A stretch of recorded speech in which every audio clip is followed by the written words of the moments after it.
Our topic for today is depression, based on what it means and how to treat it. The meaning of depression is a common and serious medical illness that negatively affects how you feel, the way you think, and how you act. Depression causes feelings of sadness and or a loss of interest in activities you once enjoyed. It can lead to a variety of emotional and physical problems and can decrease your ability to function at work and at home. Depression symptoms can vary from mild to severe and can include feeling sad or having a depressed mood, loss of interest or pleasure in activities once enjoyed, changes in appetite, weight loss or gain unrelated to dieting, trouble sleeping or sleeping too much, loss of energy or increased fatigue, increase in purposeless physical activity like example inability to sit still, pacing, and hand wringing, or slow movements or speech. These actions must be severe enough to be observable by others. Feeling worthless or guilty, difficult thinking, concentrating, or making decisions, thoughts of death or suicide. Symptoms must last at least 2 weeks and must represent a change in your previous level of functioning for a diagnosis of depression.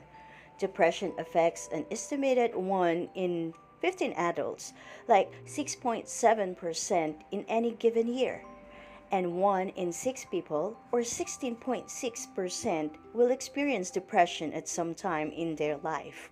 Depression can occur at any time, but on average, first appears during the late teens to mid 20s. Women are more likely than men to experience depression. Some studies show that one third of women will experience a major depressive episode in their lifetime.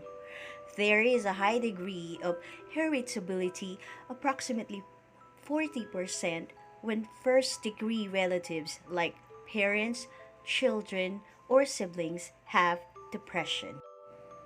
The death of a loved one, loss of a job, or the ending of a relationship are difficult experiences for a person to endure. It is normal for feelings of sadness or grief to develop in response to such situations. Those experiencing loss often might describe themselves as being depressed. But being sad is not the same as having depression. The grieving process is natural and unique to each individual and shares some of the same features of depression. Both grief and depression may involve intense sadness and withdrawal from usual activities.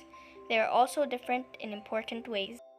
In grief, painful feelings come in waves, often intermixed with positive memories of the deceased. In major depression, mood and or interest, pleasure, are decreased for most of 2 weeks. In grief, self-esteem is usually maintained. In major depression, feelings of worthlessness and self-loathing are common. In grief, thoughts of death may surface when thinking of or fantasizing about joining the deceased loved one. In major depression, thoughts are focused on ending one's life due to feeling worthless or undeserving of living or being unable to cope with pain of depression. This is how we can treat ourselves to stop and get lighter every day. Medication. Brain chemistry may contribute to an individual's depression and may factor into their treatment. For these reasons, antidepressants might be prescribed to help modify one's brain chemistry. These medications are not sedatives, uppers, or tranquilizers. They are not having forming. Generally, antidepressants medications have no stimulating effect on people not experiencing depression. Thank you for watching and listening. Don't forget to subscribe, turn your notification bells on for more updates, like, share to others, and sharing is caring. You can also help people. You might never know that you helped them by sharing it. And don't forget to comment on how this documentary helping a bit depression off your mind. Until next time, see you all again.